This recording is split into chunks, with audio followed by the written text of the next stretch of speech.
Hello, everybody. Welcome to United Lodge of Theosophists San Diego here at the Aquarian series. So glad to have you. Tonight, the name of our presentation is The Clock, and this will be given to us by Kirk Gradine. Thanks, everyone, for joining in and for your patience. In putting together this presentation, I discovered that the clock is really one of the most profound themes that a student of theosophy could undertake. And there's many reasons why that is the case. And after spending considerable time focusing on it, I really feel like I've barely scratched the surface. And one of the reasons is that even at a beginning level, it is one where our terrestrial life is linked to what we might call celestial music. All earthly clocks have their origin in the great sidereal clock, the rotation of our planet, and the yearly rotation of the Earth around the sun against the background of the fixed stars. In the theosophical conception, the visible Earth is a pivotal link in a sevenfold interpenetrating chain whose cyclic evolution mirrors that of the entire cosmos. The same is mirrored in the year, the day, and the hourly cycle of the clock. Each hour, as each minute, and each breath we take mirrors the mysteries of logoic unfoldment from a spiritual unitary root into monadic involution and reascent through self-conscious evolution back to the one. In that sense, the seconds of our earthly clock have their archetype in what we might call the beating of the great karmic heart, the perpetual systolic and diastolic motion of invisible nature expressed through the vortical motion of everything visible. And our lead quote for the week is a fabulous one to introduce us to the topic. Man is a sevenfold potential God who must progress around the 12 signs of the celestial clock until he has mastered the forces of each one of them in his own nature. The division of the solar year into 12 months, as of the hours of the day into corresponding units and phases, points to the archetypal language and archaic sciences of mystic number, geometry, and astronomy. This timeless wisdom was preserved and handed down, we are told, by divine beings to the earliest races of humanity. While modern astronomy traces the earliest known 12-fold division of the zodiacal clock to the 5th century BCE Babylonia, H.P. Blavatsky states that the divine knowledge associated with the zodiac predates the dawning of the human mind, that it was passed to the forefathers of the Aryan Brahmins, she wrote, by the spiritual ancestors of our modern adepts and Mahatmas more than 18 million years ago. Through these sons of God, born of Kriya Shakti, infant humanity got its first notions of all the arts and sciences, as well as of spiritual knowledge. And it is they who laid the first foundation stone of our most ancient civilizations. And it is from this same evergreen banyan tree of bodhisattvas that all divine incarnations, sages, and teachers of humanity in subsequent ages have emerged, have always worked in perfect harmony with what HPB calls the great saros, the hidden music of the spheres, precisely marked out by the celestial rotations of the zodiacal clock.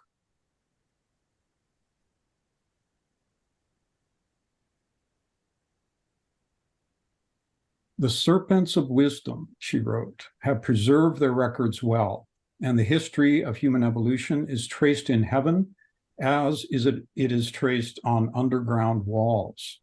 Humanity and the stars are bound together indissolubly because of the intelligences that rule the latter.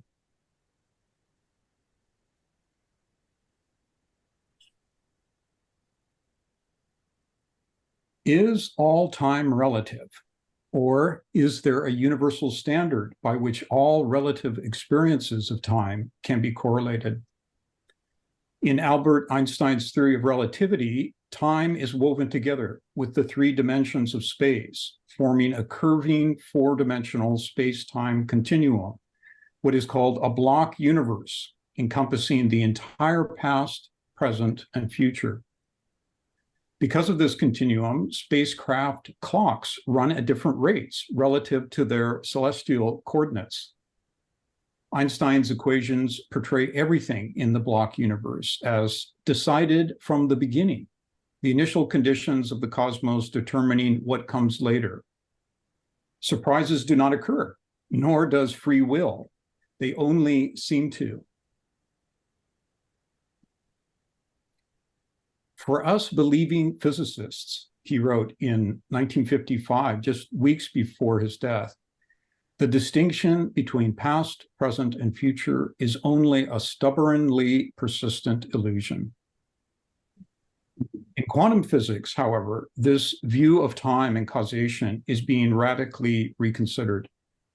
The uncertainty principle states that no matter how a quantum particle is prepared or how carefully experiments upon it are arranged, that it is impossible to have a precise prediction for a measurement of its position and also at the same time for a measurement of its momentum. The universe is probabilistic, not deterministic. Quantum entanglement means that when measurement of subatomic particles are made, this changes the characteristics of the entangled system as a whole, even when particles are separated by billions of miles in space. And this is very suggestive of theosophical teaching regarding that of universal unity and causation. Because human beings do have free will, the wise or ill-considered, the selfish or altruistic action of one person reacts upon every atom. Outcomes can be altered. The sense of isolation and separation is illusory. We are every moment participant in and affecting a universal field.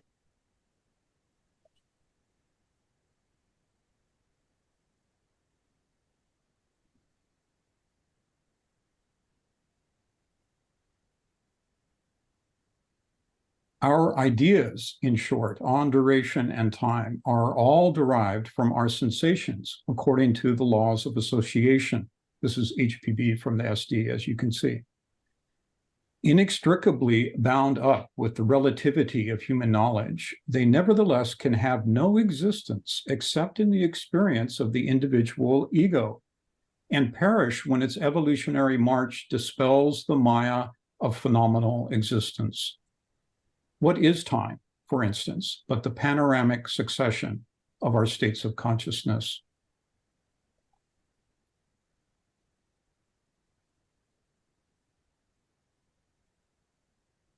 In daily life, the experience of time is relative to our state of mind. Whether it is in the form of a digital clock we carry on our wrist or pocket phone, or the traditional round clock face hanging in the family home, from birth to death, we mark and guide our activities and the cyclic train of events by calendar and clock. We sometimes find it tyrannical and limiting as we race against the clock to finish a project which has a looming deadline. Minutes, hours, and days seem to pass too rapidly. For the artist, philosopher, scientist, or musician absorbed in the demands of the creative task at hand, hours can pass unnoticed. In dream states, an epoch can pass in a few moments. As Thoreau found, in mystic states of higher noetic awareness, both time and space are transcended.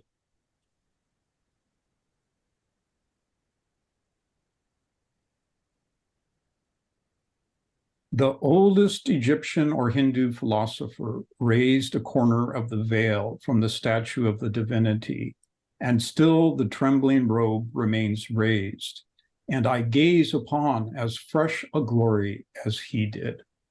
Since it was I in him that was then so bold, and it is he in me that now reviews the vision. No dust has settled on that robe.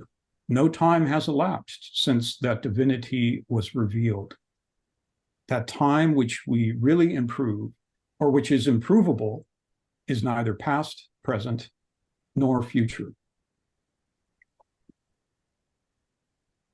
And Theosophy affirms that with spiritual awakening and Buddhic insight, the seer accesses capacities of vision and intuition unimaginable to finite consciousness. Vast epochs are embraced, synthesized, and condensed into the present moment, as in the view from a mountain peak. The whole of humanity may be glimpsed in a singular person. In such golden moments, the eternity of a pilgrim passes as a wink in the eye of self-existence. Even the boundless silences, we're told, of Pralaya can be experienced not only retrospectively, but as the unspoken homogeneous field weaving together all moments in time, transcending the illusory nature of succession and separation. Paradoxically, it seems, it is through such forms of synthetic spiritual awakening that precision and ripeness of skill in action arises. While time and its passage is illusory, Theosophy also teaches that a precise understanding and knowledge of the phases and stages of its movement have always been an integral part of the teachings of the mystery schools of antiquity. To realize the absolute harmony of spirit in the world of matter and differentiation, to begin bridging heaven and earth, we need to see both the similitude in all things, as well as the divine signature of immortal Akashic essences in the transitory phenomena of cycles. And it is in this way that we learn to initiate and to bring to fruition at the right moment and in the right manner that which can make a beneficial difference in the lives of others.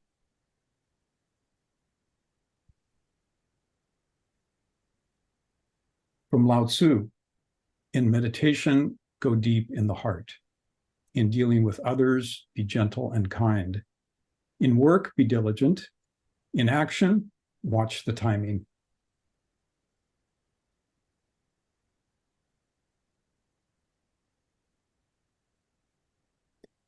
The study and history of timekeeping instruments, known as horology, is fascinating. And there are many excellent articles online that one can consult, which we're not going to go into a lot of detail on today. The sundial, the water clock, the hourglass, and various forms of astronomical clocks are among the examples. The first known geared clock was designed by Archimedes, the great mathematician, physicist, and engineer of the 3rd century BC. The Antikythera device, an artifact of Hellenistic Greece, is a remarkably sophisticated predictor of eclipses and planetary motions. After over 120-something years of study since it was first discovered, a serious study by leading scientists in various fields, including mathematicians, physicists, astronomers, linguists, etc. It was only partially rebuilt to exact scale in 2008. While similar in some ways to Archimedes' clock, it far exceeds the mathematical and technical ingenuity previously associated with ancient Greece.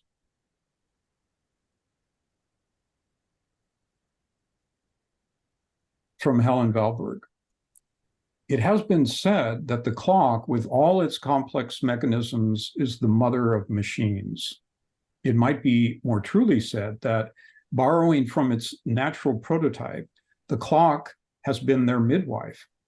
Man invents machines which, by the necessity inherent in their desired function, imitate the workings of greater nature.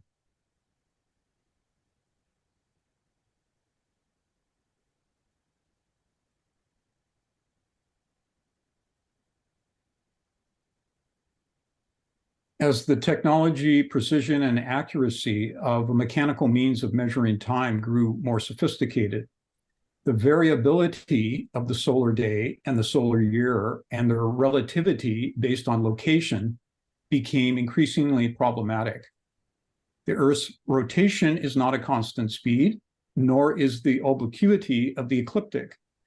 And this means that mechanical clocks on Earth running at a constant speed will develop inaccuracies over time.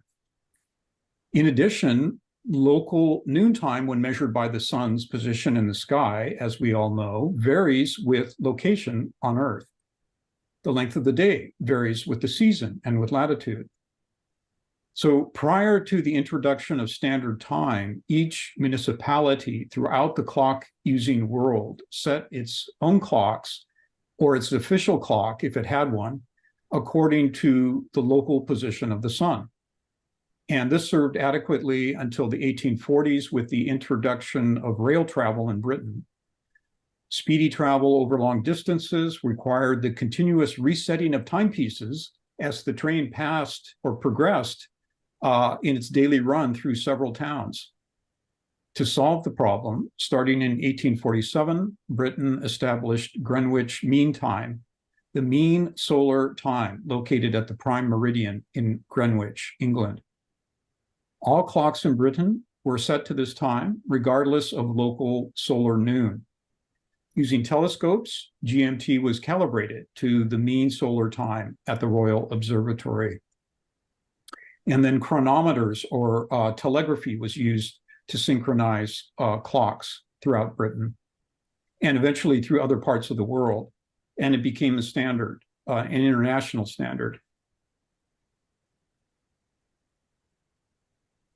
Today, modern technology has made possible an extremely precise shared global system stretching across longitudinal zones. Dubbed Coordinated Universal Time, or UTC, it is determined by the weighted average of over 450 atomic clocks around the world. This has brought an unprecedented level of conformity and accuracy to timekeeping, which is very necessary for space travel and other fields of our most advanced technology and science. Since 1960, the standard unit of 1 second has been defined as the time it takes for a Caesium atom at ground state to oscillate 9,192,631,770 times. And this oscillation is known to be so stable that it only varies by 1 second every 100 million years. And then leap seconds are added at regular intervals to coordinate atomic clocks with actual Earth rotation as it varies across the year.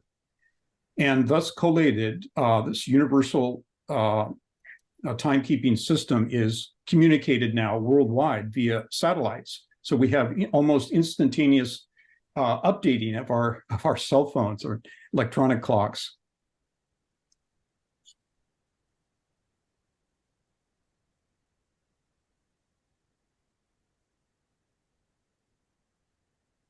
Examining the geometric and numeric aspects of the clock naturally leads us into other dimensions of symbolism. The importance of geometry and number in relation to theosophical teaching cannot be overstated. H.P. Blavatsky called geometry, quote, the alpha and omega of mystical conception, unquote, in its transcendental application to all 7 of the divine sciences of the once universal wisdom religion. The most basic geometrical constructions, such as the circle, triangle, and square, are pristine symbols of deific, immortal presences. Like the sacred portraits given of the fully awakened sage or bodhisattva, whose heart beats in unison with the logoic sound and light of all humanity and of the cosmos, fundamental geometric forms represent living moral and spiritual paradigms, coexistent with the generative and unchanging, all-pervading foundations of life. So profound and integral are they to spiritual knowledge and self-transformation, wrote HPB, that the deeper levels of ideation they pertain to are only realized through initiation on the path of renunciation.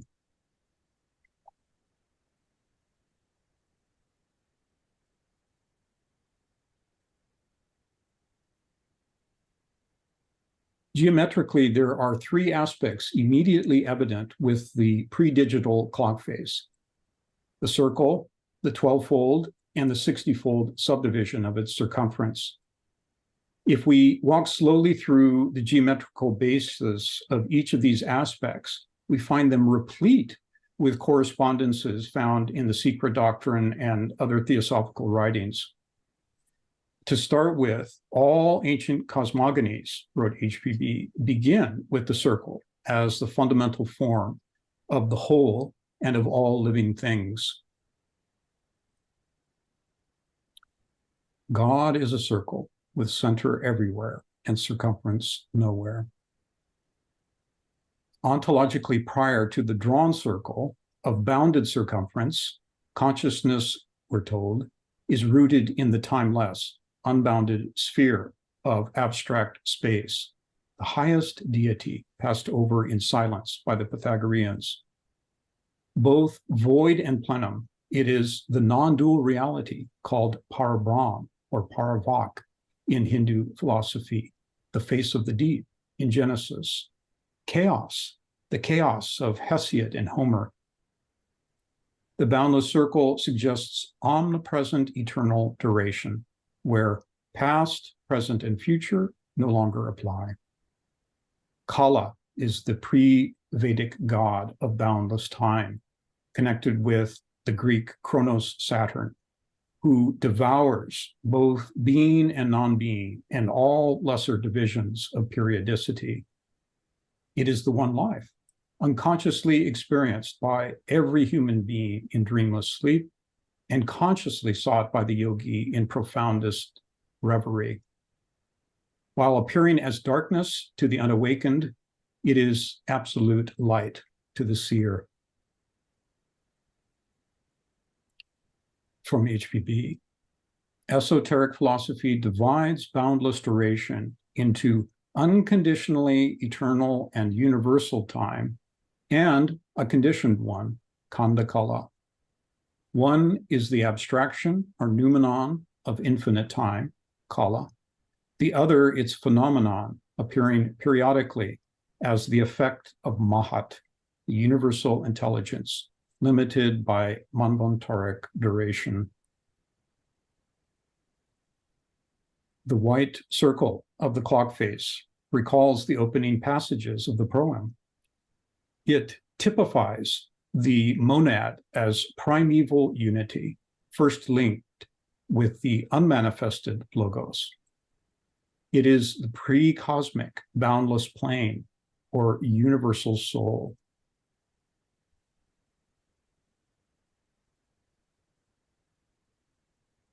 Simultaneous, wrote HPB in, this is from Transactions, simultaneous with the unmanifest monad or logos is the diameter line of the circle, the divine parent called Father Mother, Purusha Prakriti, Prajna and Maha Karuna, fire and water, from which proceeds the second logos, the manifested. If the diameter line is vertical, the 1 and the 0 is the number 10, pre-cosmic ideation, the heavenly man, the source of all consciousness, the origin and culmination of all human knowledge, and the androgyne synthesis of the creative builders.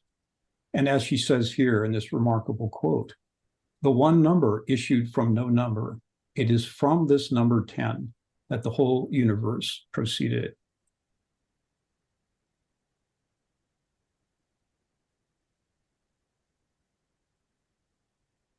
But if the line is horizontal, and in some cases she suggests it is, or perhaps it's both, then it is the symbol of divine substance, homogeneous matter, the material basis of every plane and every form of embodiment.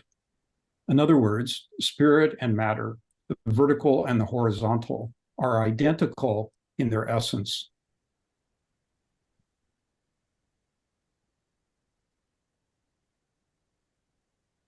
In perpetual motion, the two lines become the swastika, the sacred sacrificial spirit of both descent and ascent in endless periodicity, the ceaseless flow represented by clock time. Geometrically, both horizontal and vertical are needed in order to delineate an upright equilateral triangle within a given circle. In harmony with the Dharma of consciousness and divine eros, the periodic one becomes 2 and 3. The first and fundamental principle of occultism, she wrote, is universal unity or homogeneity under 3 aspects, the metaphysical triad from which proceeds all manifestation. This triune logos of spirit, matter, Fohat is the radiant essence garnered from an infinite number of previous cycles of evolution. In the metaphysics of the stanzas, it arises before periodic time, during the 7th eternity of the Maha Pralaya. Within it, everything that will arise in the 7-fold Manvantara is held in potentia. And in stanza 3, we're presented with this remarkable idea that there is a strict numeric symmetry between the 7 great periods of the Manvantaric wheel and those of Pralaya. And in Transactions, HPB states that, quote, universal or absolute mind always is, whether there is a universe or not. Even in Pralaya, that mind, though latent, is one with immutable law, apparently also suffused with the mystic character of number, thus sanctifying, she says, the division of the indivisible.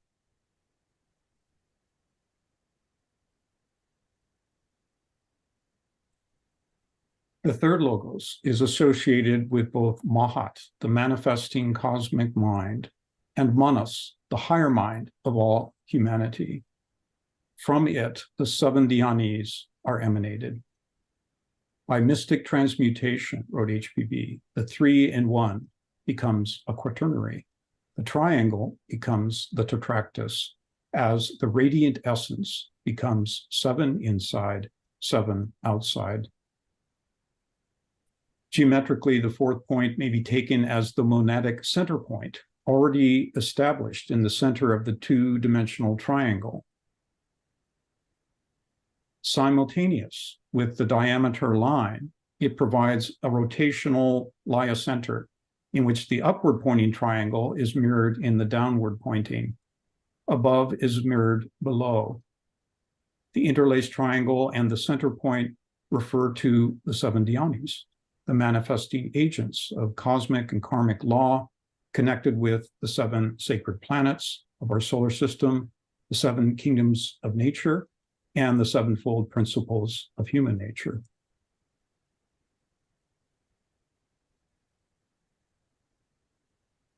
With the grid provided by the interlaced triangles and their common center, we can precisely locate the 10 points of the Pythagorean decad. Brought from Eastern sanctuaries by Pythagoras, HPB wrote that this famous triangle, along with the plane, cube, and circle, are more eloquent and scientific descriptions of the order of the evolution of the universe, spiritual and psychic, as well as physical, than volumes of descriptive cosmogonies and revealed geneses, unquote.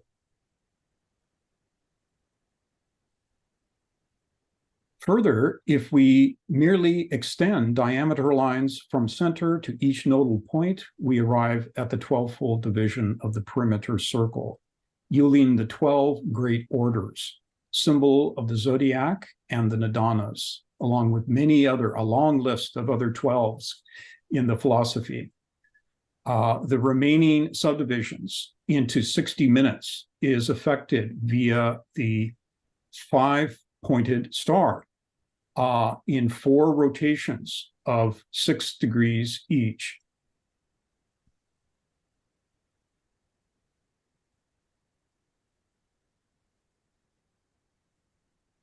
Most known zodiacal clocks from the Sumerians of the 3rd millennium BCE, the ancient Babylonians, Egyptians, and Greeks, as well as Ptolemy, used base 60 as a numeric system for subdivision of the 360-degree sidereal cycle. Base 60 is called, quote, a superior highly composite number, unquote, as it has 12 factors, 3 of which are prime numbers. 60 is likewise the lowest common multiple of 1, 2, 3, 4, 5, and 6. Besides the esoteric significance of all this, there's a tremendous practicality to it as well. It the base 60 greatly simplifies subdivision via natural numbers, and as we have seen, spatially or geometrically into polygons. It means that 1 hour of 60 minutes or a 24-hour day of 1,440 minutes can be divided evenly into sections of 30, 20, 15, 12, 10, 6, 5, 4, 3, 2, and 1 minute.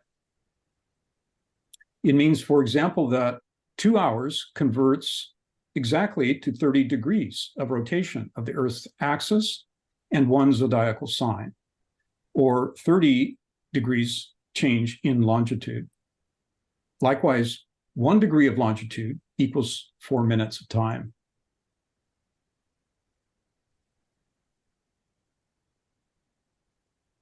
In 3 dimensions, the most evident correspondence would be with the 5th Platonic solid, the dodecahedron, briefly mentioned in the Dialogue Timaeus as symbolic of the whole cosmos. Just as each of the 12 divisions of an hour on a typical clock face is formed of 5 seconds, so is each face of the dodecahedron formed of a 5-sided pentagram. It is well known that the 5-pointed star or pentagram and its line segments create what has come to be called the golden proportion or golden mean, a ratio found in countless ways in the plant, animal, and human kingdoms, and which undergirds the Fibonacci series and the logarithmic spiral. And in this case, where a cube is inscribed within the dodecahedron, the relationships between the edges of the cube and the lines of the pentagram are also in the golden ratio.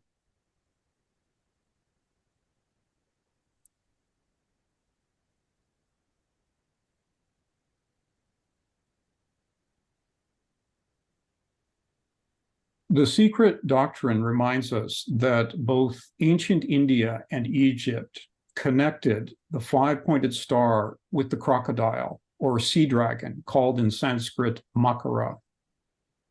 The dragon or serpent or naga was in these ancient cultures a symbol of sacred knowledge and immortality, attributed to the highest adepts and divine incarnations. Makara is also an anagram of Kumara, wrote HPB, the mind-born sons of Brahma. And these refer to our solar preceptors, perfected beings and knowers of Atma Vidya. Quote, Munis and Rishis from previous Manvantaras who lit up our fifth principle in the middle of the third root race, unquote.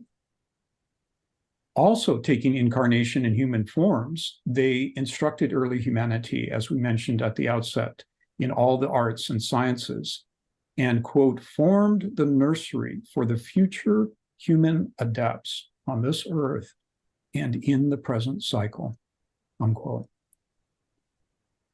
Might there come a day when such associations so illuminate our conscious awareness that each time we consult a mechanical clock and read the sacred, the divine message, the numbers given to us there, or we consult the stars or the position of the sun in the sky, that we are gratefully reminded of the divine guardians and spiritual instructors of the human race, the logoic unity of all humanity and of our common human purpose.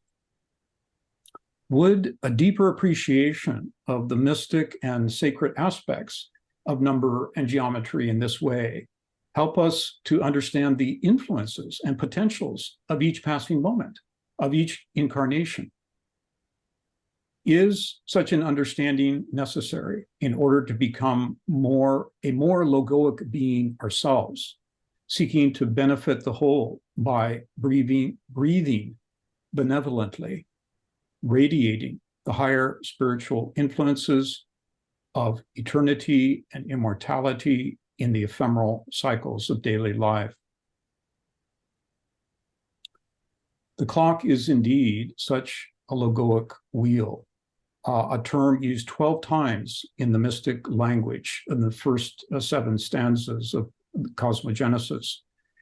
It is a term used for an entire Manvantara, as well as any microcosmic cycle within the Great Wheel, as also any world, globe, or being within that system. And in her commentary, HPB states that in relation to our planetary cycle, the Great Wheel is the whole duration of our Mahayuga, from beginning to end, composed of 7 rounds. The small wheels referring to the individual rounds, also composed of 7 eternities. Within each round, as we know, 7 races unfold, each of which is also a wheel. And in that sense, the whole of the secret doctrine may be seen as a treatise on the nature of the cosmic clock, the wheel of law. And we have this remarkable kind of summarizing statement from HPB. The cycle of initiation was a reproduction in miniature of that great series of cosmic changes to which astronomers have given the name of tropical or sidereal year. Just as at the close of the cycle of the sidereal year, the heavenly bodies return to the same relative positions as they occupied at its outset, so at the close of the cycle of initiation, the inner man has regained the pristine state of divine purity and knowledge from which he set out on his cycle of terrestrial incarnation. Well, there's more, but I think we should stop there. I've been going on for almost 45 minutes now, so I think we'll call it a talk and welcome your questions and comments.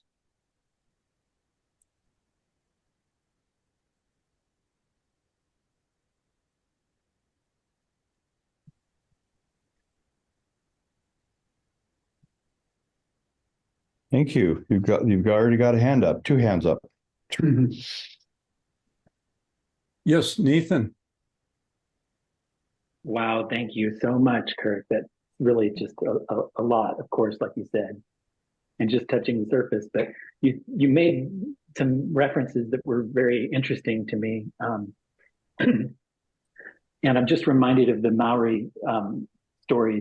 They trace their lineage back to the stars. They will sing you the song. If you participate in a Pueri ceremony with the Maori people, they know where they come from. You know, they'll go all the way back, and it's of course related to the secret doctrine. The symbols that you provided with the dividing lines and everything, it's just perfectly mirrors the way that they they describe the creation and coming, and that during in pralaya, that the, you know, whether it manifests or not, the mind is there. And it just makes me think that we are the time, that we come from, you know, that the light, there's a relationship, of course, between light and time, as Einstein pointed out. But before we had the atomic clock, we had the, you know, chronometer that would help us to determine, based on the stars, the location of the stars, time that was not affected by, you know, so for navigation purposes on the ocean. Mhm. And then now we have this atomic clock that is so stable. It only has one second every 100 million years or something like that. Right. This is kind of a good thing, because we can actually depend on something. You know, we can set our calendar. You know, we can, you know, even if everything is changing based on, you know, our measurement of the entangled particles, we still know where we stand. But now, so those are just some of the things that you brought up for me. But I have a question, and it's related to something buried in one of the earlier slides that you had mentioned about. Now, I don't remember exactly what it said, but it referred to the timekeeping on the walls. Mhm. And this relates to the great dragon and the serpent, because in stanza 7, HPB talks about the great, you know, like the first couple races, so far back as the third deluge of the third Lemurian race, the great dragon whose tail sweeps whole nations out of existence in the twinkling of an eye. And then she just explains, the great dragon has respect for the serpents of wisdom, the serpents whose holes are now under the triangular stone, the pyramids at the four corners of the world. And she just mentioned that you know, in this world, which is like a big clock in a certain sense, it's like I don't even know how to answer this question, but you brought it up, so I wanted to mention, what about these walls, and how could perhaps the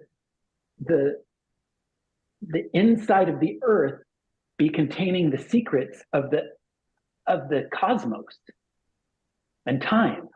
Mhm. There's your question. Yeah, that's.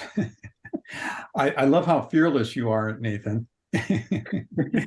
Diving in or referencing the stanzas and so on. Yeah, and these remarkable statements that, of course, we don't often don't know. We only get sort of glimpses and hints at what she's really suggesting. But this one quote that I did share near the beginning, I'll just reread it. It says, "The serpents of wisdom have preserved their records well, and the history of human evolution is traced in heaven as it is traced on underground walls. Humanity and the stars are bound together indissolubly because of the intelligences that rule the latter."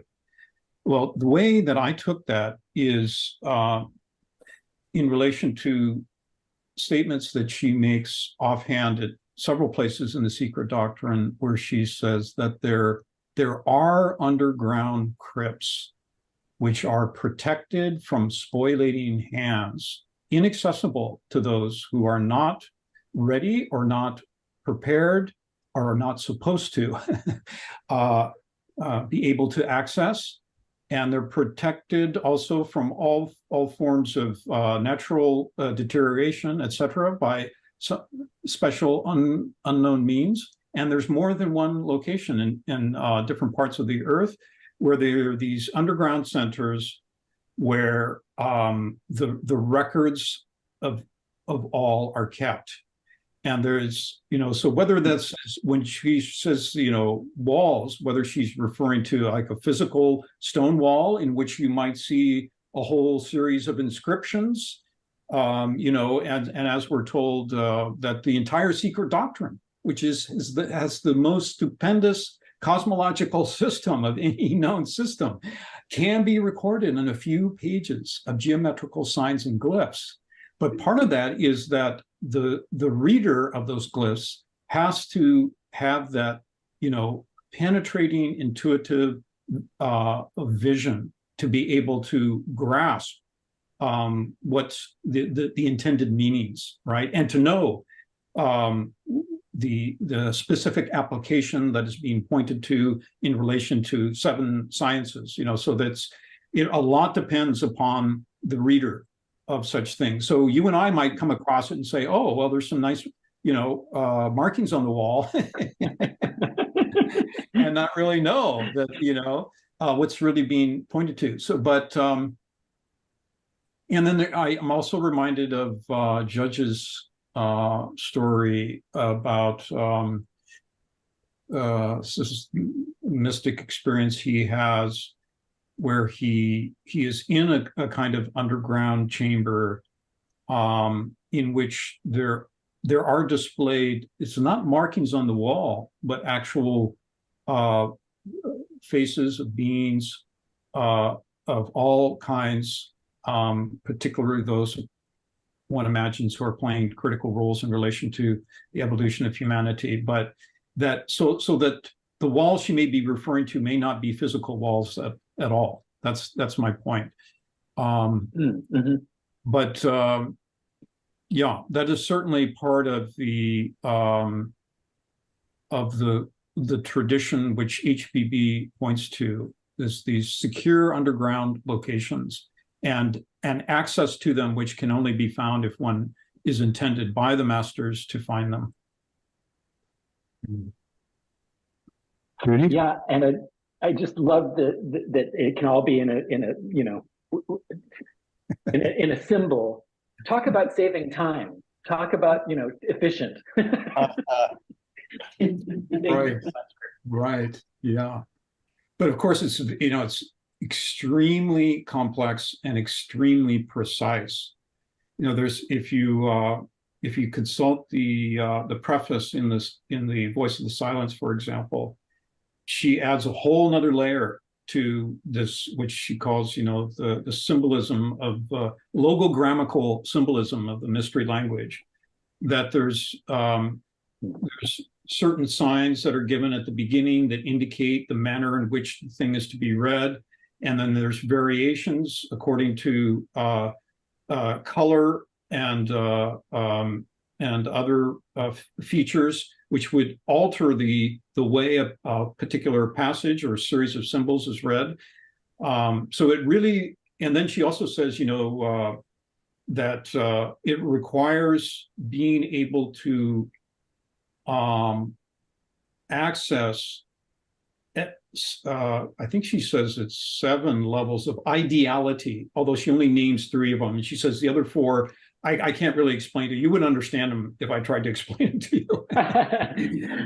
So it's really, I'm sorry, just the last point is that it requires the traveling of the Bodhisattva path. That's the only way in which these deeper capacities of knowledge and of intuitive insight, of direct insight and seership are properly cultivated. So, and that would allow you to know what time it is. It would allow you to read, what might look to us like a simple symbol, to see the deeper significance and application.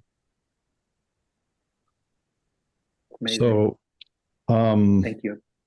Judy had her hand up for a minute, but I just did want, it's not there up anymore, but I'm sure she'll come back.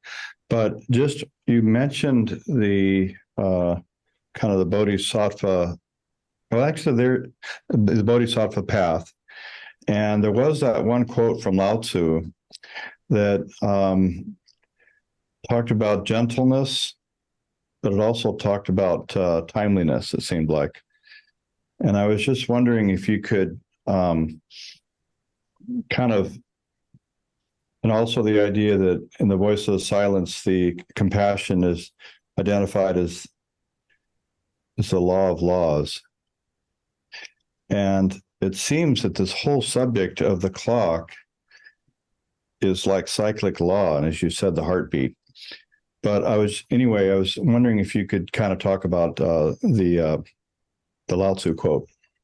Mm-hmm. Okay, well, I'll read it. rather than trying to get up on the screen again. It says, in meditation, go deep in the heart. In dealing with others, be gentle and kind. In work, be diligent. In action, watch the timing.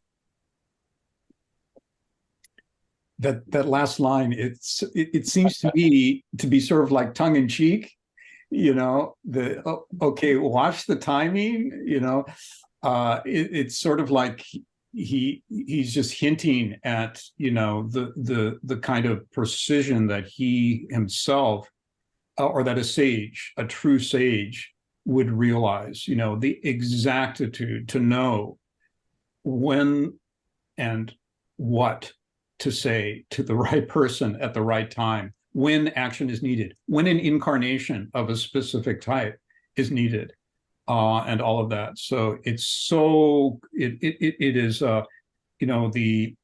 this whole idea about the clock in relation to the monadic stream, the whole cycle of monadic evolution, the series of races and rounds, and the association of the zodiacal signs. All of them have reference to, and I didn't get to this point, but it's the HPV does give us some very clear hints about how the whole cycle of seed and root manus that are associated with the Manvantaric cycle, which we think of it in terms of factors of 14 and 7, 14 Manvantaras equaling a Mahayuga, and each associated again with the root and the seed manu, meaning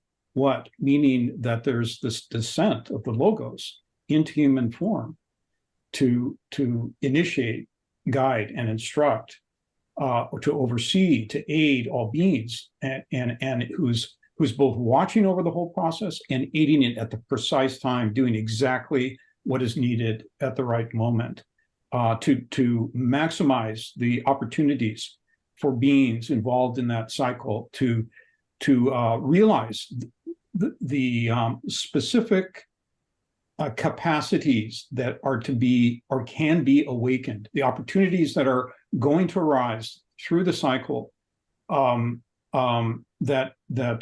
where faculties can be awakened, and where the greatest good can be realized on behalf of all beings engaged in the cycle.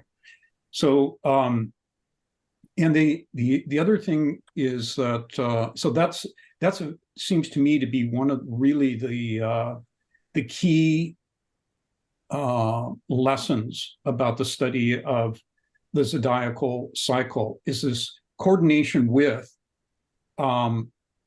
the what we call the Manvantaric cycle, and a deeper realization and appreciation for the involvement of divine beings in it, and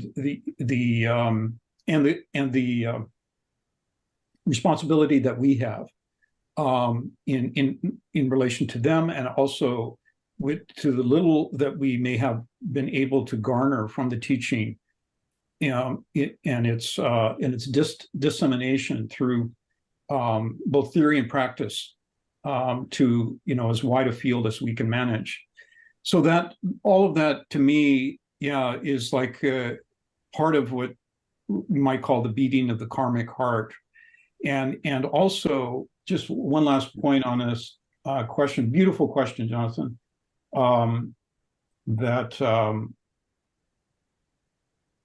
again, going back to geometry, I think this is one of the things that just in the last few years I've started to really get a little bit more, just little glimpses of, is that there is a moral, one of the great values of meditation upon number and symbol, and the way that we've it's just sort of started to talk about today, is that they're pointing to moral dimensions of our nature that have to be realized.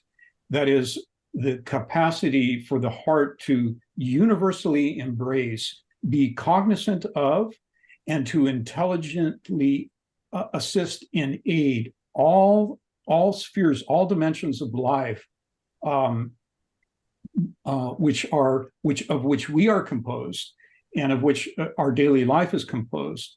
So it's this universality of the ethics that synthesizes with the universality of the metaphysics. And that's part. It seems to me that's part of the real value of meditation on these themes.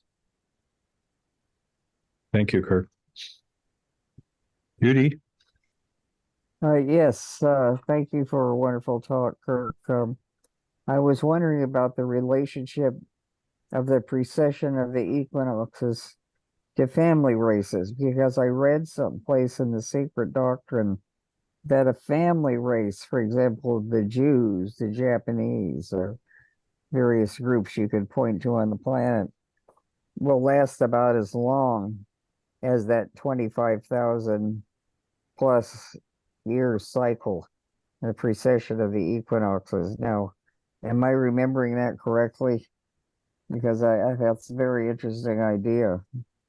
That what is related to the precession? What period of time? A family race. Oh, a family race. Yes, in the Yeah, tree of I think that's right. I think, well, she gives, at one point she gives, I think, 30,000 years for a family race. Yeah. Mhm. And that reminds me too of one of the other things that she generally points out, because the tendency, is to want to sort of nail down these time periods, right? But at more than one point, she says, look, there is such an overlap and sort of interblending and simultaneity of different cycles laid one over the other, that to nail things down in where you can do the equation and achieve some real precision. She says it's not going to be possible. There is a way to do it, but we're not being told, because those figures are secret, and damage could be done with them if humanity in its current condition knew too much. But at the same time, we see this the patterns that are, and ratios between cycles. So for example, like the Kali Yuga being 1/4 of the next period, the next Yuga, and that being each successive Yuga being an additional 1/4 times the original Kali Yuga, and so on. It seems like something like that also applies in relation to race evolution.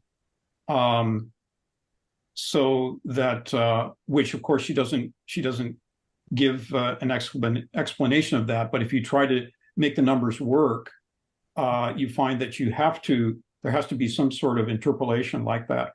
Anyway, yes, but what I would ask you, Judy, is how would you define a family race?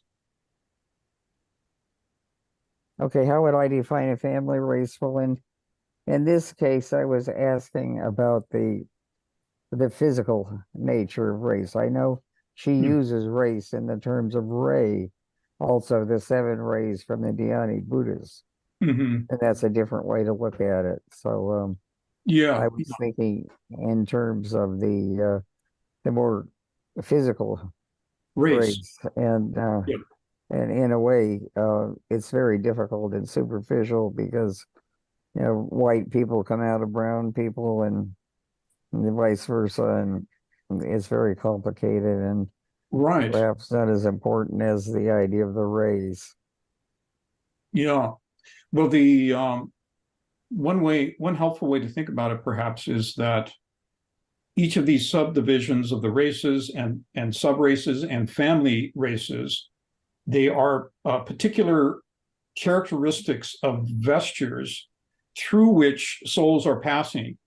So so that any external characteristics of virtue, whether it's virtue or vices or physical characteristics or mental, psychic, etc., that those are ones being used by those souls passing through them. So they're not permanent properties of that being, of the soul being. So that helps get away from that whole idea about, superior and inferior. Mhm.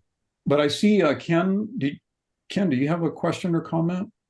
Yes, hello there, Kirk, and thank you for a wonderful presentation. I especially appreciated you going from the Einsteinian determinism to the quantum mechanics where we have free will. And I was wondering about that initial Helen Valborg quote about going through the 12 signs and we'll, master each of the energies, and how it connected to the geometry of the three forces in what you had a slide on, that first fundamental principle that is related to spirit, matter, and Fohat. And I'm wondering, does that mean that in the different 12 cycles that will probably, I'm presuming, will manifest through in different incarnations, maybe several sets of incarnations to come up with all 12 cycles that Helen Valborg talks about, 12 signs of the zodiac, that will use different proportions of those three things in that incarnation, in that Svadharma of that set of lifetimes? Does that make sense, that we would have different ways of combining the spirit, matter, and Fohat in a particular incarnation to master those forces that Helen Valborg's quote talks about? Well, that's a really interesting way to think about it, Ken. I'd never really, tried to put it together that way. I think you would. It's probably a good beginning way to begin thinking about it. We also get that threefold division between what's called monadic evolution, the intellectual having to do with the monastic evolution, and then physical evolution. That's one of the three systems of evolution which HPV does distinguish, and which she says we have to keep them. They each have their own laws, even though they are also interblended. But that the complexity arises, like you're pointing out, not only in relation to what might be, let's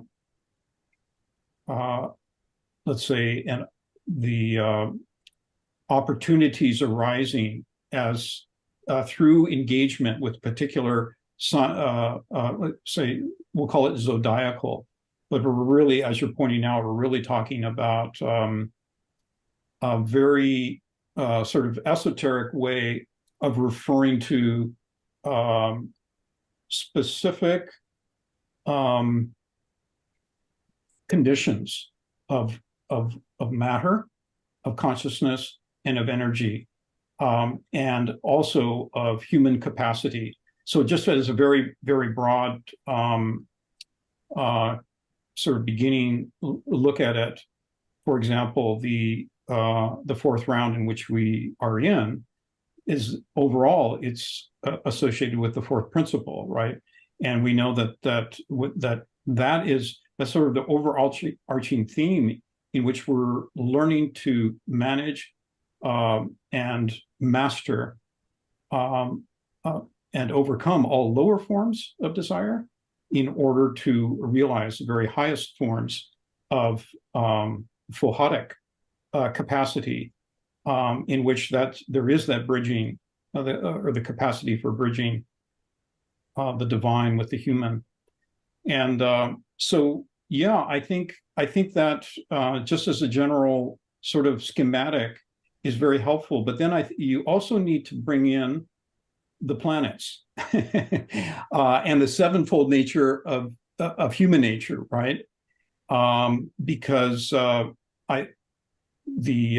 threefold scheme of monadic evolution is particularly in the teachings associated with Hermes, also has to be understood in relation to the entire sevenfold nature of the human constitution, and then, as you're mentioning, in relation to that program in its passage through the 12 great orders. So that's kind of just a very brief, and cursory way of starting to think about it. But I think you're onto something there. Well, thank you. Thank you so much, Kirk. And I do appreciate your wisdom. Thanks. Okay. Maybe someone else would like to comment on that question.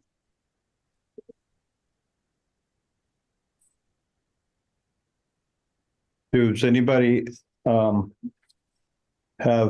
a question or comment about any part of the talk? Or any part of theosophy, for that matter? We are just about at the end of our time, but this is a good opportunity. Anybody here in the hall besides? I think it might be appropriate, given that in what we're experiencing in this time, if we talk just a little bit about the origins of the swastika. Can we flush that out?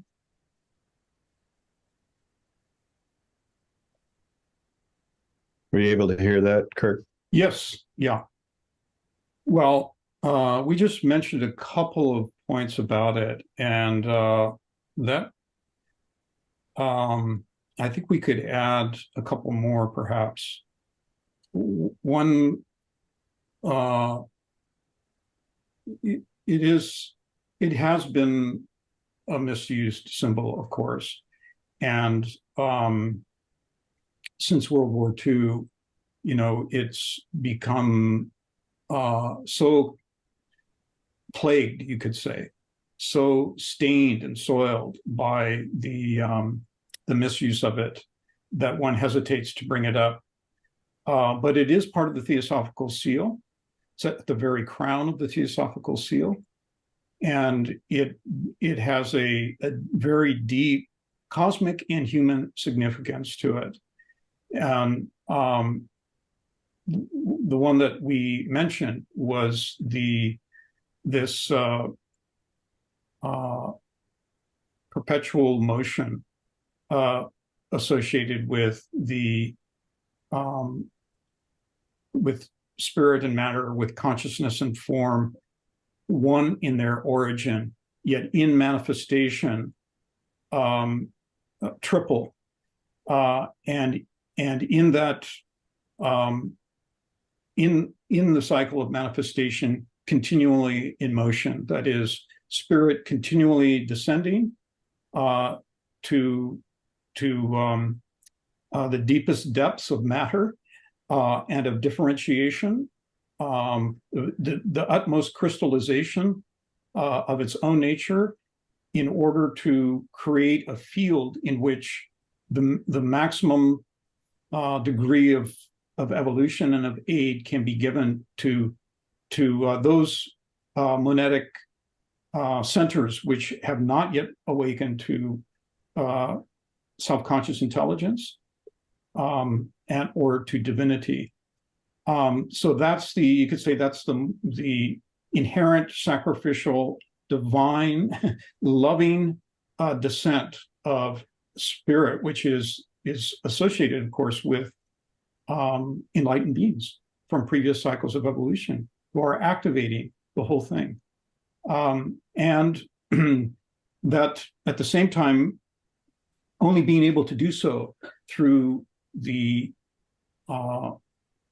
progressive condensation of the homogeneous substance, which is described in various ways as like the churning of the ocean of milk, or the condensation of steam into water.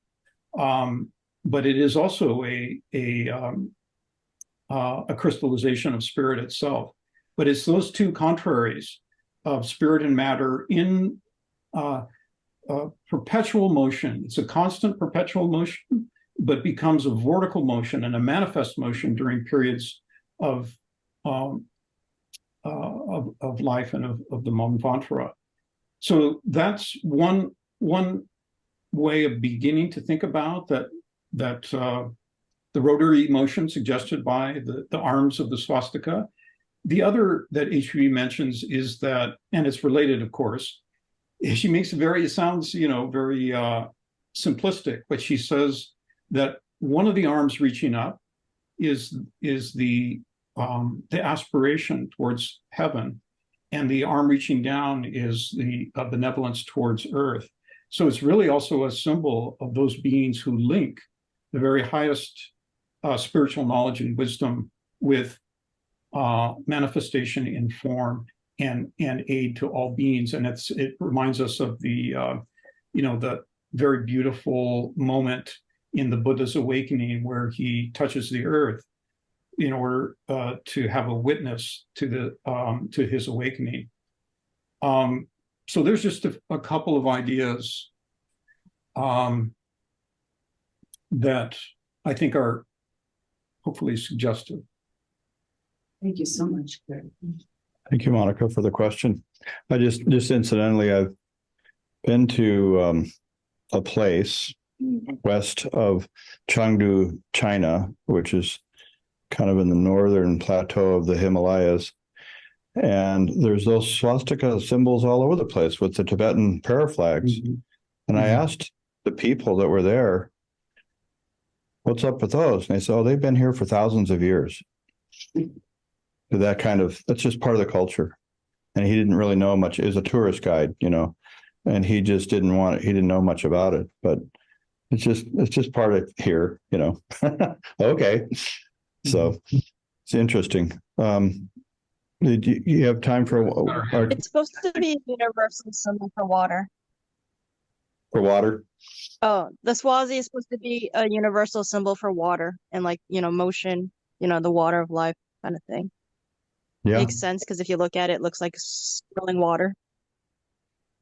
Well, she actually at one point HPB mentions that like the Pythagorean decad, she makes a similar statement.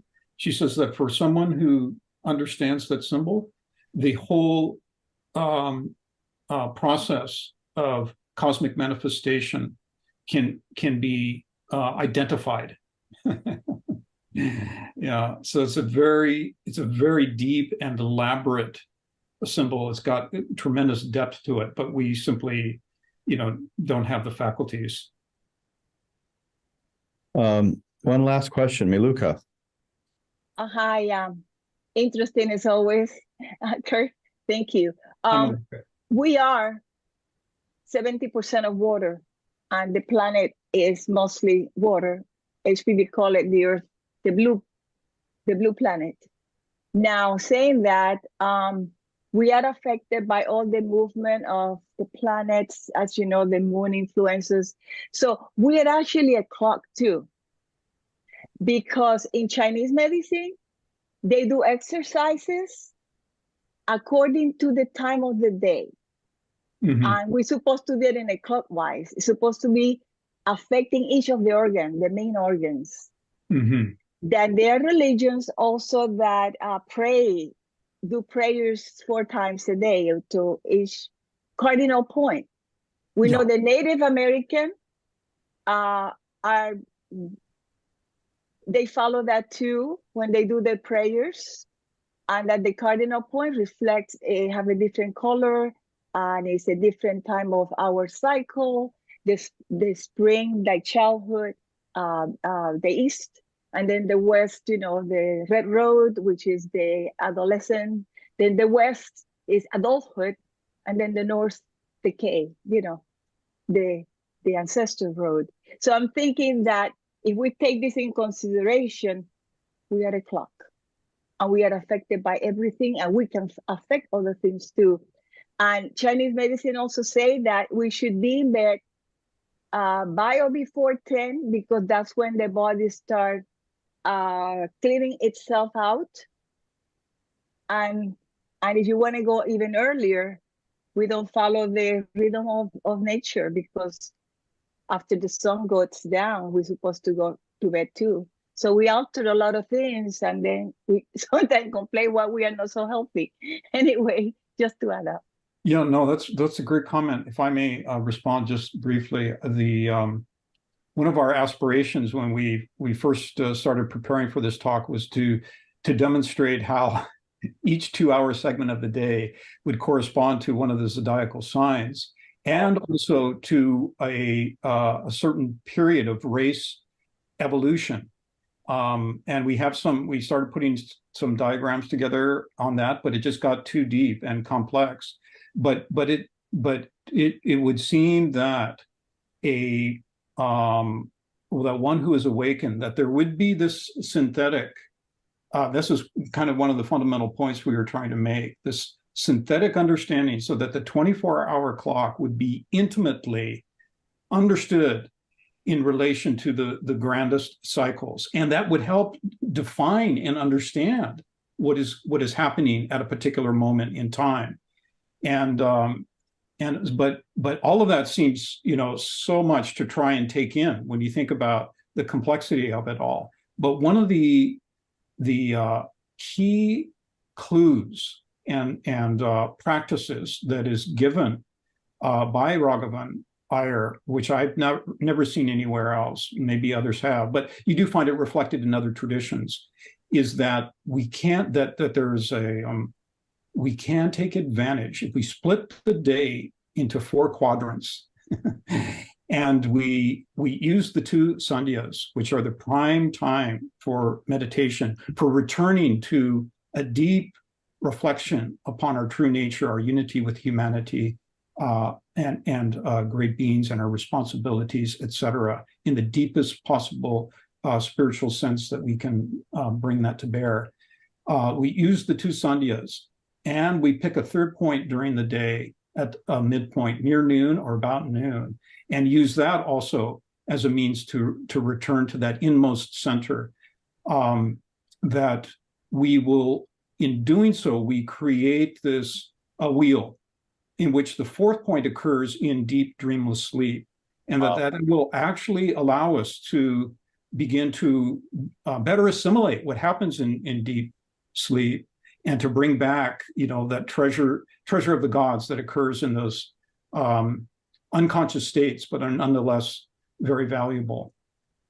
Yeah. And it also, of course, links up with the idea of the 4 Maharajas, which HPB talks about. Each of the cardinal points is associated with one of the 4 key dhyanis, right? So you think about, you're linking up, again, the daily process with the cosmic process and cosmic unfoldment. Thank you, Maluka, for that. I said the last question was the last question, but Betty. Hi. What you said just kind of triggered a thought, so I had to mention. In the beginning, someone mentioned Makora, the crocodile, and the 5 stars. So what you said made me think of in ancient Egypt, Sobek was the crocodile god who birthed the Nile, the waters of life. And even though this is a god, I guess it was an intersex god, referred to as a man, he still laid the egg, the cosmic egg, that created the world and the waters of life, but also like a god of the underworld and so forth. So just a really amazing kind of like God throughout time. And I just thought that was an interesting thing going through all the things we've said today. So I just wanted to share that. Mm-hmm. Thanks, Betty. Sure. Well, Kirk, you've done a splendid job. I still remember when I asked you to do this, I got quite the silence, but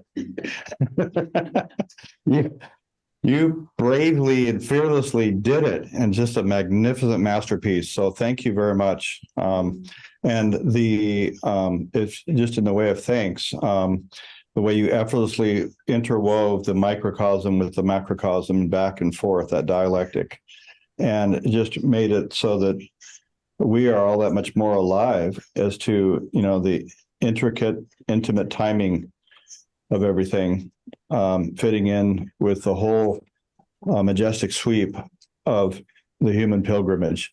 So I thank you very, very much for that. Next week, we'll be hearing a presentation on the Platonic quest. And I always think of a quest as a series of questions, and everybody has their own questions. And many really good questions were brought up tonight.